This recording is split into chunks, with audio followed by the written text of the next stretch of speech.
না না না, ফেরেশতা যাইয়া আমার বান্দাদের পাশে দাঁড়াইয়া সান্ত্বনা দেয়। আল্লাহ বলে তাতানাজ্জালু আলাইহিমুল মালাইকা, আল্লাহ বলে লক্ষ লক্ষ কোটি কোটি ফেরেশতা আল্লাহর বান্দার সামনে এসে যাবে আর মাথায় হাত জড়াইয়া বলবে আল্লাহ তাখাফু, ও গুলাম ভয় পাইও না, আল্লাহ তাখাফু, এই দুনিয়া ছাড়িয়া যাইবে একা, না না বান্দা ভয় পাইও না, আল্লাহ তোমার বন্ধু বানিয়ে পাঠিয়েছি।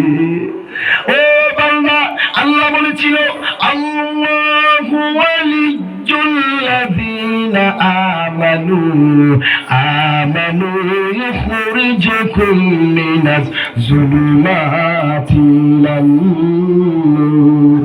আল্লাহ ওয়াদা করেছিল যারাই মানবে, যারা আমি আল্লাহকে মানবে, আমি আল্লাহ তাদেরকে অন্ধকার থেকে আলোর দিকে নিয়ে আসবো।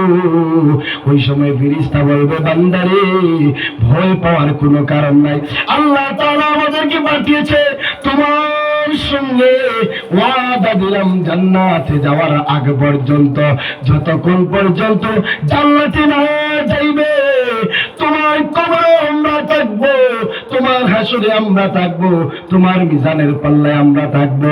যখন তুমি জান্নাতে ঢুইকা যাইবে তখন তোমার কাছ থেকে আমরা বিদায় নেব। কোন সুবহানাল্লাহ।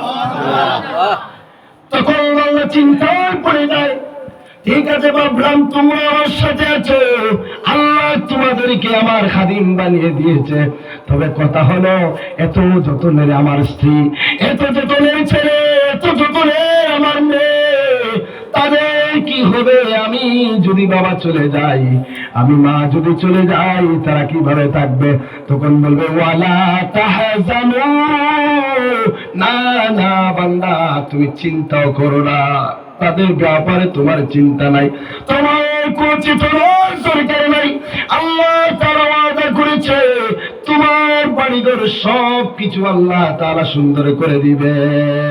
ওয়া আবশিরু বিল জান্নাতিল্লাতী কুনতুম তুআদুন, ওয়া আবশিরু খুশখবরি গ্রহণ করো, সুসংবাদ গ্রহণ করো, বিল জান্নাতিল্লাতী, ওই জান্নাতের কুনতুম তুআদুন, যে জান্নাতের ওয়াদা আল্লাহ তাআলা করেছিলেন, ওই জান্নাতের ওয়াদা, ওই জান্নাতে ঢুকে যাও, ওই জান্নাতের খুশখবরি গ্রহণ করে যাও।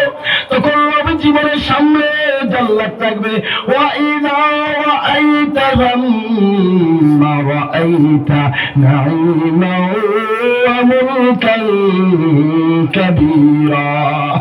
আল্লাহ বলে বান্দা তাকাইয়া দে, ওয়া ইযা রাআইতা, যখন তাকাবে, সাম্মা রাআইতা, বারবার তাকাও, বিশাল রাজ্য, নাঈমা ওয়া মুলকান কাবীরা, বিশাল ফল বাগান, বিশাল বিশাল অট্টালিকা বান্দার জন্য অপেক্ষায় আছে।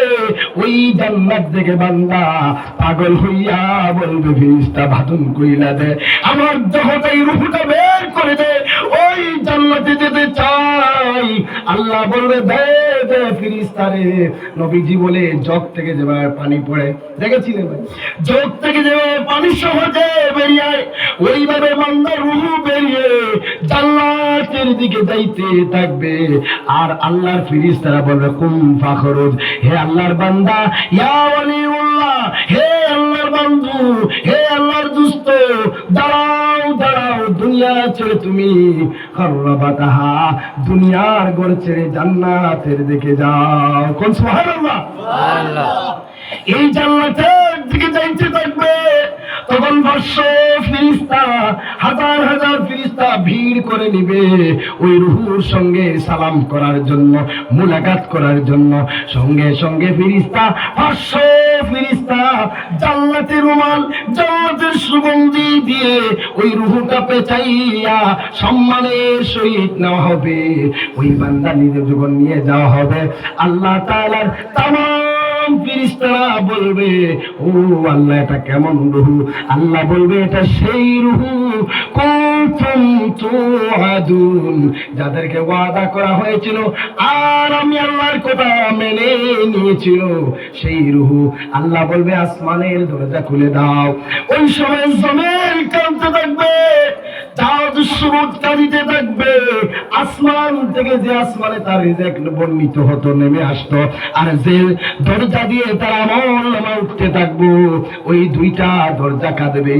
40 দিন পর্যন্ত বান্দা মারা যাওয়ার পরে তাম পৃথিবী কাঁদবে।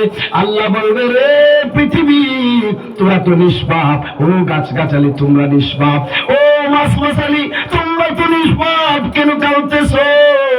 বলবে আল্লাহ একজন দানশীল ব্যক্তি ছিল, একজন নামাজি ব্যক্তি ছিল, তুমি নিয়ে গেছো, তার বিরহে যন্ত্রণায় কাঁদি। আল্লাহ